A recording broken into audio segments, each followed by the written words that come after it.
everybody, this is Maria and I am here to kind of take you along for my little family of sea turtles commission. I designed this on a computer program which I love, and I scaled it to size and I printed it out, making sure of course I numbered all of my pieces. And I also numbered them with the colors because the customer picked out these gorgeous colors and I love them. I try as much as I can to kind of make the customers be a part of the creative process. Sometimes that can be a little intimidating to customers, so I will take the initiative and kind of steer them in a good direction and kind of show them my favorite colors. It's great to kind of include them in part of the creative process. I feel like that does wonders for, how much a customer appreciates their piece. So if you have the ability to do that, if you have glass on hand, it's a great way to do it. If you don't have glass on hand, obviously it's a lot of work to go to the glass shop and take photos, but it's a great way to kind of show the customer, just to include them. So what I did, of course, was I started out with all one color for my mama turtle. The customer wanted a family of sea turtles. She originally wanted a mama with a baby, and then she ended up including another baby. So I was originally going to make a mama sea turtle and have a baby hanging from a chain, like swimming with the mama.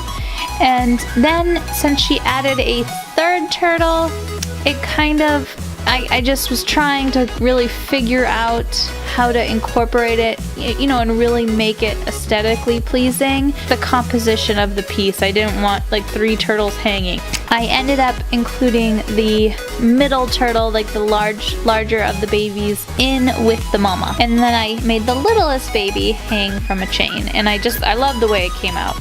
Now this green glass was a pain in the butt. If you look at the brown glass right there, you can kind of see layers in it. So how it is with a lot of glass, they pour it in layers and colors, and sometimes, I don't know if it's the temperature or what, but sometimes you'll get a piece of glass that it doesn't fracture, but it almost like flakes. I was cutting these, and when I would flip it over, the layer would be off of one side or part of a side, and that had nothing to do with my cut. It was almost just like it wasn't a solid piece of glass. So that was a bummer. I ended up cutting out the green body parts quite a few times.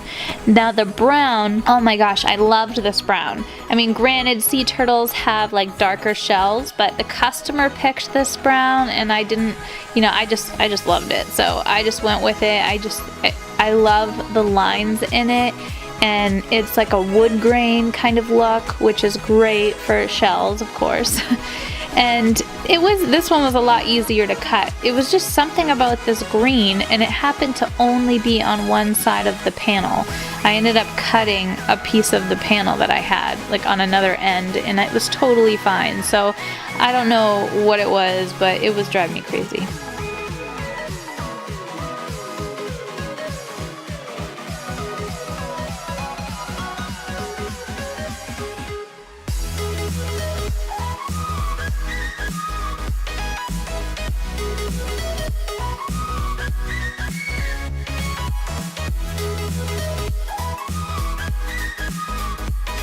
So for the corners, or like the curves, what I do, of course, I keep my desk as clean as I can, but for these parts where you see like the deep kind of curves, I just cut out little C's, and I take my nippers, or sometimes like the side of my running pliers, and I just kind of piece away at it, just doing one little C at a time. And that's all I do. I never try to cut it out in one big chunk, because most likely I will fracture it. Just little C's, so little tiny C's. And sometimes when you do that, the whole piece will come out perfectly, and you don't even have to cut multiple pieces. But if you score it a few times and then you start breaking it, it gives it a really good way to lead a fracture. A good fracture, like the kind that you want. So like with this one, I cut a C, I take my nipping pliers, and I just pop it off. And I do that, I just keep doing that over and over again. Now, you will have a smaller end and a thicker end. I always pull from the thinner end. So like if you can see here, the part I'm taking off, applying pressure to even pressure to the back, I take off from the thinner end. If you break it off from the thicker end, you can lead a fracture in the wrong direction. If you try to break it off from the thinner end, most likely, I mean, worst case scenario, that thin end just breaks off and the whole piece didn't break, and you still got to take off that thicker end, but you didn't cause a crack. So I hope that makes sense. If it doesn't, it's fine. I'm sure try to explain it again. But now another thing is, make sure you kind of keep your piece together. When you have a piece that is more than 30 pieces, it can get a little complicated, especially if a lot of it is the same color. Now with the shells, I did one turtle at a time. I made sure to do one turtle at a time and grind one turtle at a time and foil one turtle at a time. If I don't do that, I will just mix everything up, and 2 hours of my time will literally be like trying to puzzle everything back together. So don't do that. Just try to keep it as organized as possible, which is extremely hard for me. I don't know about you, but organization is not my strong suit. For some reason, my mind and body are just totally against it. So I really pride myself when I can keep it together and I don't have, you know, periods of time where I'm losing things or where I can't figure out where pieces go. That's a really big, glorious moment for me. So now if you have pins, you can get metal tacks to kind of pin your piece in place to make sure nothing moves. I tend to not do that as much, and that's only because I don't really move my piece. I always kind of start tack soldering, or as I like to call it, tack welding my piece from above. I almost like drop solder onto my seams, and that makes it so, you know, it doesn't move and it keeps it all together. But, you know, I definitely suggest, of course, using them. Use tacks. I mean, it's a great way to just make sure your piece doesn't move. Oh my god, this flux I got is amazing. It's the same brand as my other flux, but I had to buy more, and I bought more, and it came out this like mutant green color, like this ninja turtle color. It was like amazing that I happened to be working on these turtles and opening up this mutant slime green ninja turtle flux. I'm not sure why it looks like that. Usually it's very like yellow, and now it's like this really epically awesome color that I really appreciate. So this is me kind of tack soldering all my joints, and I just did a little at a time. I wasn't worried about the feet or the legs, because those I actually move around.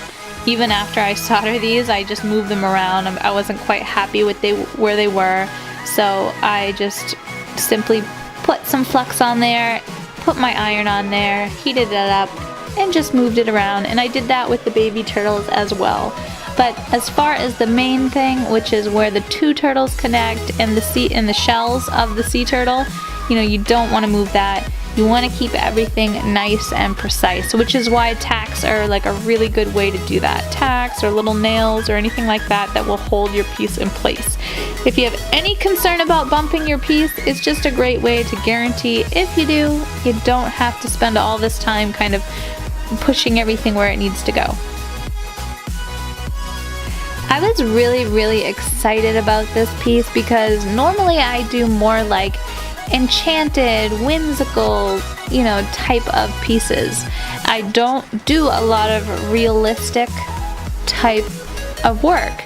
And this was cool to me because I just loved how they came out. I mean, clearly they were turtles, and the shell with this glass, I mean, the glass does a lot of the work for you. I made sure it went in different directions where I placed my patterns so that it did look like how a shell would look. They're not like uniformed. Each piece of the shell is almost like its own entity. So that's why you kind of see the glass going in different directions in each way. So it's really amazing what glass can do for your project.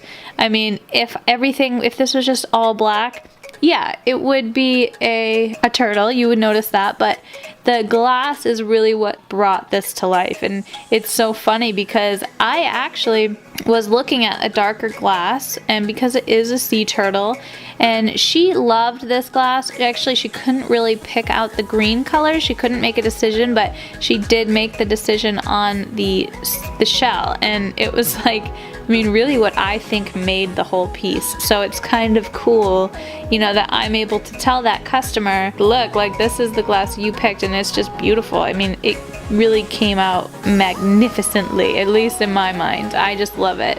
I decided to actually patina this in black. I know a lot of my stuff I patina in copper because copper is awesome.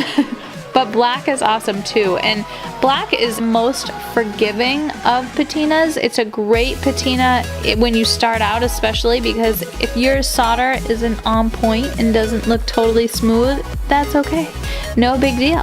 You just pop that black on there and it brings out such contrast with all the colors. I mean, it really does. It just makes all the colors pop, and it really makes the lines strong. I mean, I just loved it. I was going to do it copper, and I'm so glad that I didn't.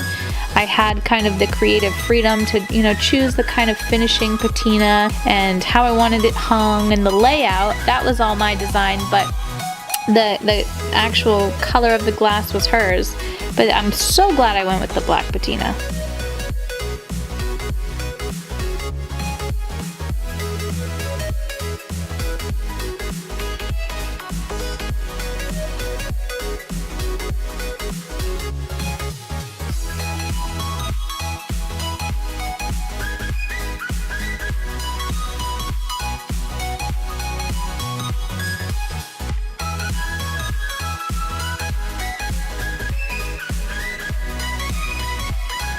And I just put some jump rings on the sides and I hung her up all pretty like. And this is how they came out. I love, love, love, love, love them. I'm like really proud of them. It's amazing the difference from when you hold up a piece of glass to the light. I mean, sometimes you will have glass that looks one way, and then when you put it in the light, it looks a totally different way, and it's almost like a whole different piece. It's pretty cool. The little baby looks really cute swimming there. This is not really a sun catcher, it's more of like wall decor, and I hope they love it. Thank you for watching. Till next time, be sure to like, comment, and subscribe. See you later.